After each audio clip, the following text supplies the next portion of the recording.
चौधरी उदयभान जी, साथ आए हुए हरियाणा सरकार के मंत्री, कांग्रेस पार्टी के मंत्री, विधायक, पूर्व मंत्री, सभी साथी।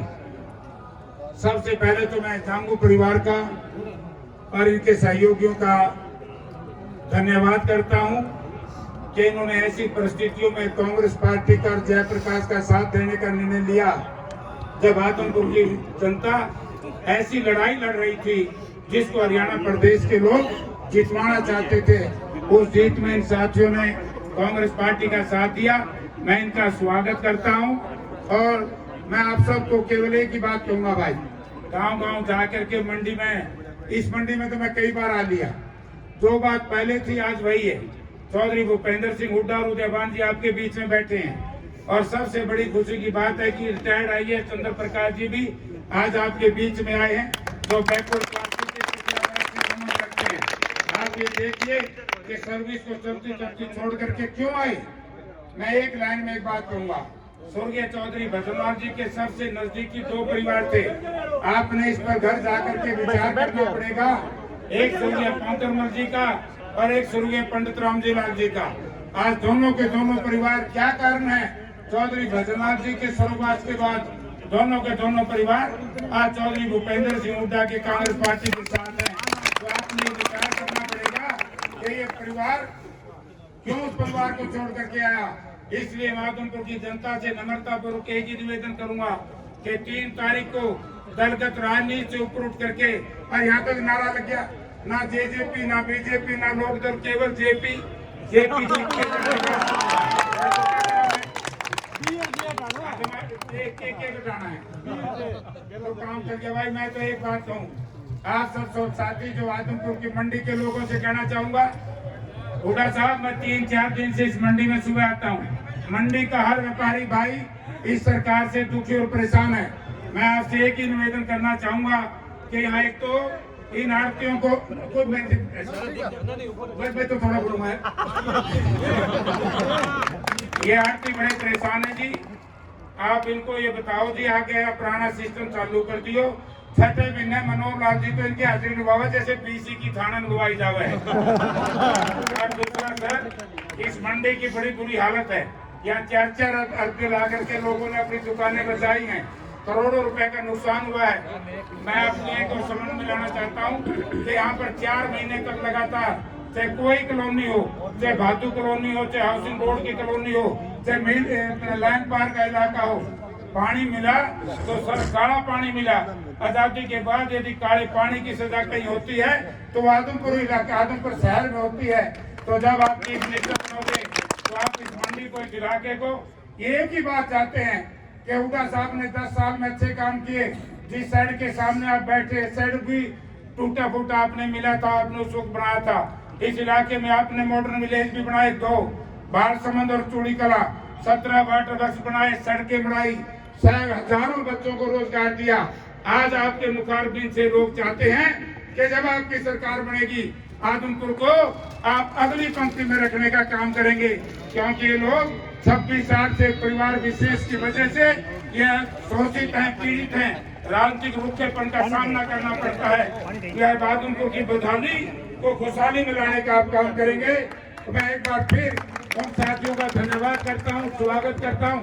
और सर, गांव-गांव में सैकड़ों हजारों की तादाद में जब हम जाते हैं, चौधरी उदयभान जी जाते हैं, दीपेंद्र सिंह हुड्डा जी जाते हैं मेंबर पार्लियामेंट, लोग दूसरी पार्टियों को छोड़ करके जाते हैं। और ये पहला मौका है सर जब एससी और बीसी ने एक बार फिर कांग्रेस पार्टी का साथ देने का निर्णय लिया है, जिसकी वजह से हवा आदमपुर से चली हुआ पूरे हरियाणा प्रदेश में तूफान धारण कर देगी और 2022 में कांग्रेस पार्टी आदमपुर से जीतेगी और ये 24 का शिलान्यास होगा। 90 की 90 सीट आप जीत करके आओगे। आपका बहुत बहुत धन्यवाद।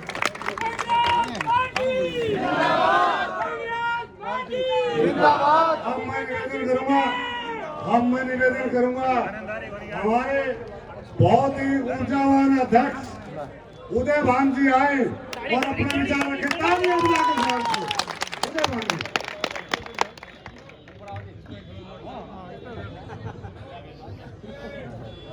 जन जन की आशा और विश्वास के प्रति हमारे प्रदेश के भावी मुख्यमंत्री परम आदरणीय चौधरी भूपेंद्र सिंह हुड्डा जी,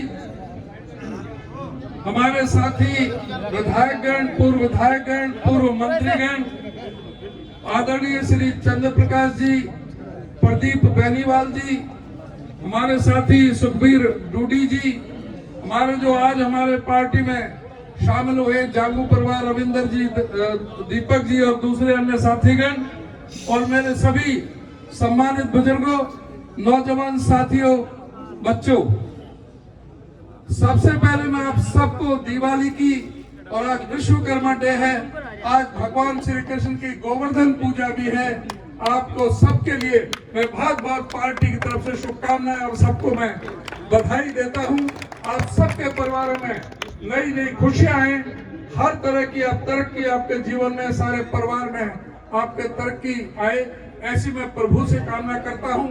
साथियों, मैं ज्यादा समय नहीं लूंगा क्योंकि कई प्रोग्राम है, 2 बजे मीटिंग और बाद में हमें हुड्डा साहब को भी जाना है। मैं केवल ये कहना चाहूंगा, आज न्याय की तराजू आपके हाथ में है।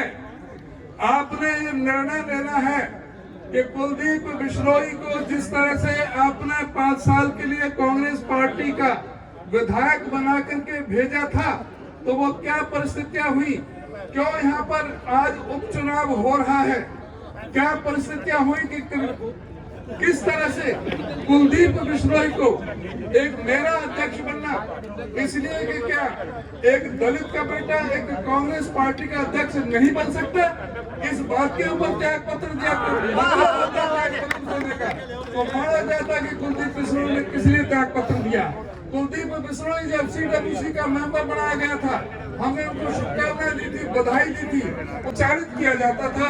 जब भी कहीं भी किसी में मंच पर हो जाते थे, कहते थे कि भाई कांग्रेस पार्टी के भावी मुख्यमंत्री कुलदीप बिश्नोई ने मुख्यमंत्री बनने के लिए चौधरी भजनलाल जी को भी धता बनाकर बता करके हरियाणा जनहित कांग्रेस बनाई थी, उनको भी विश्वास में लिया था। और इस तरह का उनको मुख्यमंत्री बनने का दौरा पड़ा कि वो एक लुढ़कने लोटा की तरह, बिन पैसे के लोटे की तरह कभी भारतीय जनता पार्टी से समझौता कर रहे हैं, कभी बहुजन समाज पार्टी से समझौता कर रहे हैं, कभी गोपाल कांडा की पार्टी से समझौता कर रहे हैं, लेकिन कहीं भी उनकी पूर्ति नहीं हुई। फिर वापस कांग्रेस में आए, हुड्डा साहब के पास आए कि मुझे कांग्रेस में लो, राहुल जी के पास गए, वहां पर सोनिया जी के पास गए, वहां चरण वंदना की कि मेरे पे गलती होगी, मैं कभी गलती मैं नहीं करूंगा। और यहाँ करके आप लोगों के बीच में कहा कि मेरे बिश्नोई भाइयों, आप किसी पर भी भरोसा कर लेना, लेकिन इस भारतीय जनता पार्टी पर भरोसा मत करना। आज कुलदीप बिश्नोई किस मुंह से भारतीय जनता पार्टी की टिकट पर आज वोट मांग रहे हैं। चौधरी भजनलाल ने कभी भी भारतीय जनता पार्टी को नहीं स्वीकारा। चौधरी भजनलाल की बात को भी नकारने का काम कुलदीप बिश्नोई ने किया है। आज इस बात का फैसला लेना है आपने।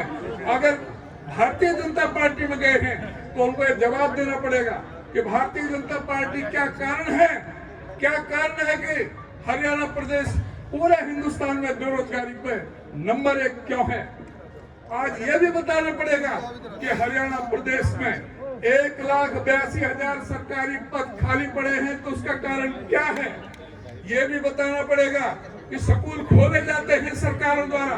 बाबा साहब डॉक्टर भीमराव अंबेडकर जी ने हमें जो संदेश दिया था, सबसे पहले शिक्षित बनो का हमें संदेश दिया था, और उस संदेश को लेकर के हमारे गरीब व्यक्ति भी ये चाहते हैं कि हमारे बच्चे स्कूलों में पढ़ें। लेकिन सरकारी स्कूलों में किसके बच्चे पढ़ते हैं। इस प्रदेश के गरीब, दलित, पीड़ित, शोषित, उपेक्षित, सर्वहारा वर्ग के वो व्यक्ति जो अपने सामर्थ्य नहीं रखते प्राइवेट स्कूलों में पढ़ाने का, वो मजबूरी में सरकारी स्कूल में करते हैं। तो क्या कारण है कि 498 स्कूल इन्होंने अभी बंद किए, 105 स्कूल पिछले महीने बंद किए हैं, और 4 स्कूल आपके आदमपुर हल्का के बंद किए हैं। आज किस तरह से हमारे गरीब के बच्चों को जो वजीफा है वो भी जो हुड्डा साहब देते थे उनको आधे करने का काम किया है। ये जवाब देना पड़ेगा, ये जवाब देना पड़ेगा कि शेड्यूल कास्ट के लिए 100 गज के प्लॉट की जो स्कीम हुड्डा साहब ने चलाई थी उसको इन्होंने क्यों बंद करने का काम किया। ये जवाब देना पड़ेगा कि ऐसी कमीशन क्यों इन्होंने भंग किया। ये जवाब देना पड़ेगा कि 11,000 सफाई कर्मचारी हुड्डा साहब एक कलम से करने का काम लेते हैं, और ये उनको आज तक पक्का भी करने का काम नहीं करते। इन्होंने एक भी व्यक्ति को कोई नौकरी देने का काम नहीं किया। इनको ये भी जवाब देना पड़ेगा कि 4,90,562 बुजुर्गों की पेंशन क्यों काटी है सरकार ने। खट्टर सरकार ने उन बुजुर्गों की पेंशन क्यों काटी है। 35,000 विधवाओं की पेंशन क्यों काटी है। 100 रुपए से शुरू की थी चौधरी देवलाल ने, होटा साहब ने 1500 रुपए पेंशन की थी। इस बीजेपी और जेजेपी सरकार ने 5,000 रुपए कहा था कि हम पेंशन देंगे, लेकिन पेंशन तो इन्होंने 5,000 नहीं दी।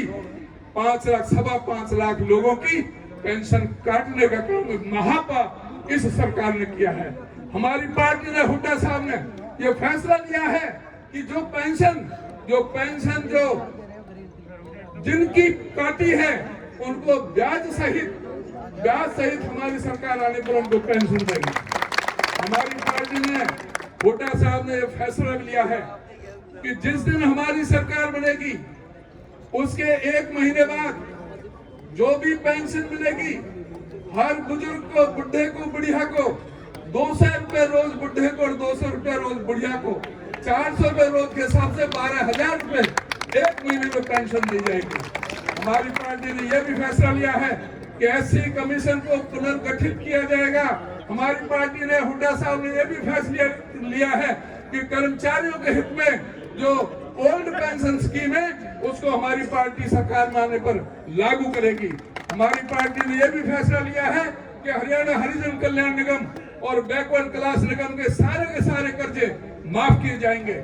हमारी पार्टी ने सभी वर्गों को ध्यान में रख करके ये कहा है कि जो गरीब आदमी है बिजली के बिल भर नहीं सकता, पहले 1600 करोड़ के बिजली के बिल हुड्डा साहब ने माफ करने का काम किया था और अब कहा है कि 300 यूनिट तक बिजली, कोई भी व्यक्ति है 300 यूनिट तक बिजली सभी की माफ हो गई। किसी का कोई भी पैसा, कोई बिल किसी भी तरह का नहीं आएगा। इस तरह से सभी वर्गों के लिए हमारी पार्टी ने फैसले लिए हैं। हुड्डा साहब ने खुद में अभी जब यहाँ प्रेस कॉन्फ्रेंस के अंदर सारे मामलों को सबके सामने रखा था, मैं ज्यादा समय न ले तो मैं आपसे ये अनुरोध करूंगा।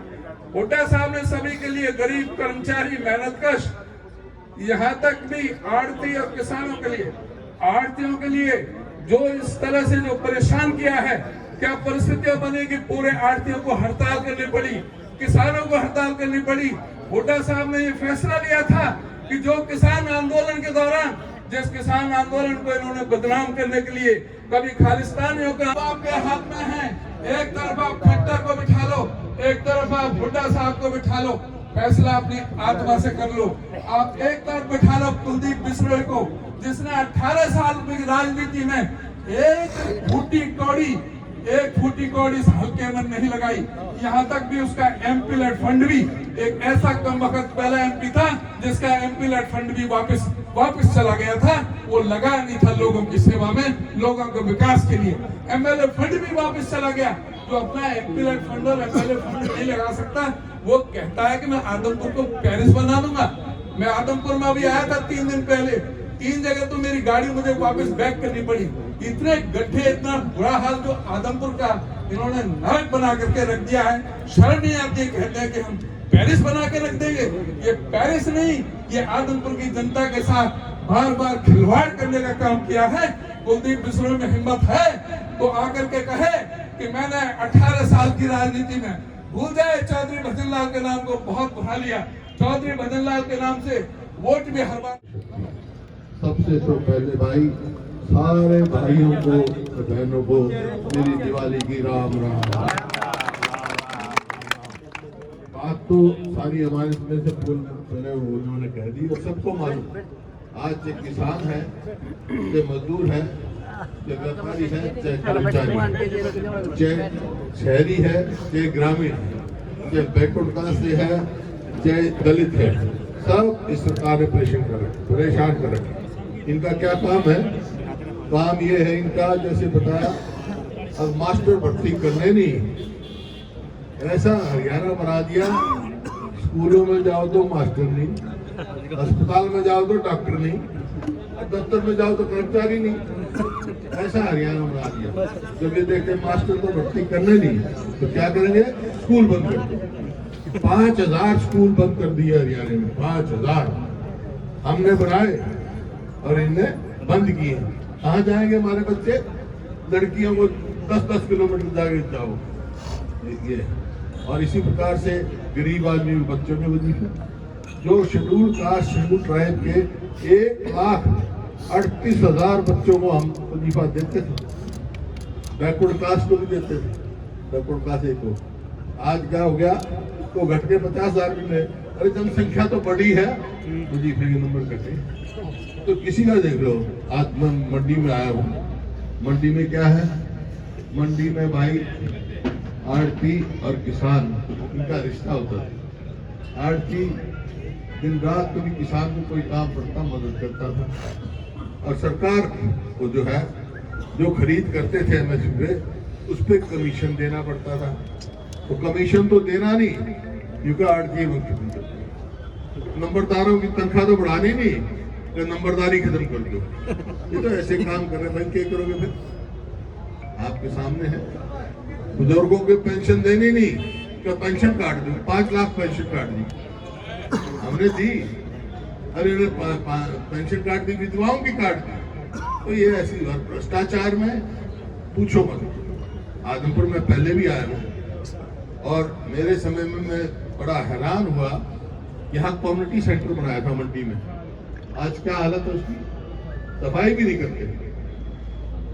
सड़क तो छोड़ो, एक कम्युनिटी सेंटर की सफाई नहीं करते, सड़क टूटी पड़ी है। ये 8 साल हो गए सरकार को।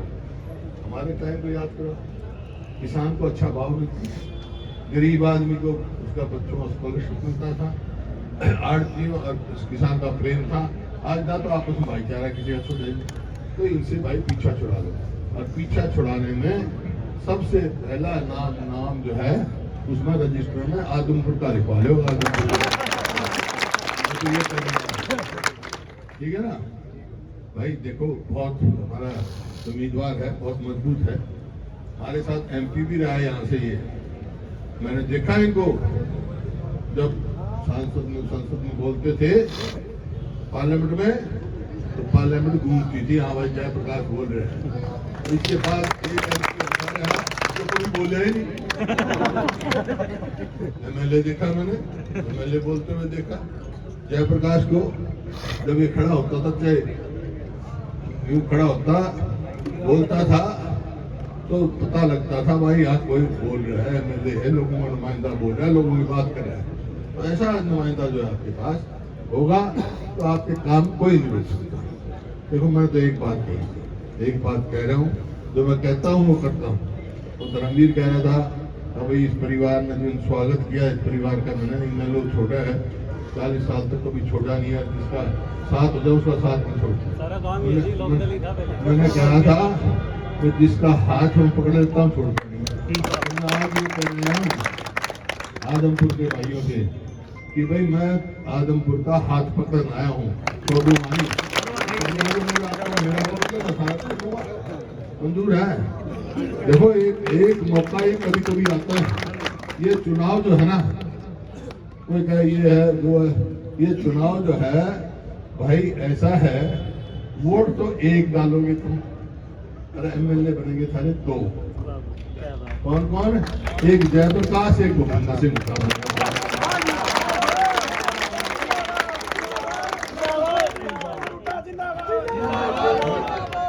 जो मेरा काम भी साधते हैं, विकास मेरी दूर का है, दूर का नहीं हूँ मैं, मेरा आधा परिवार तो वही है। तो विकास में तो भाई यही कहने आया हूँ मैं। तो आज 36 बरादी बैठी है भाई, आज मेरे आए हुए की कम इज्जत रखो, सारी मंजूर होता है खड़े करके। 7 दिन चुनाव हो रहे हैं, 6-7 दिन एक काम करना है, आराम नहीं करना, क्योंकि बहुत सारे कोशिशें होंगी। तो क्या करना है? जागू रहो, लागू रहो। ये बात मंजूर है? बस लागू रहो, लागू रहो। ये बहुत बहुत धन्यवाद भाई। बहुत परिवार का स्वागत करता हूँ।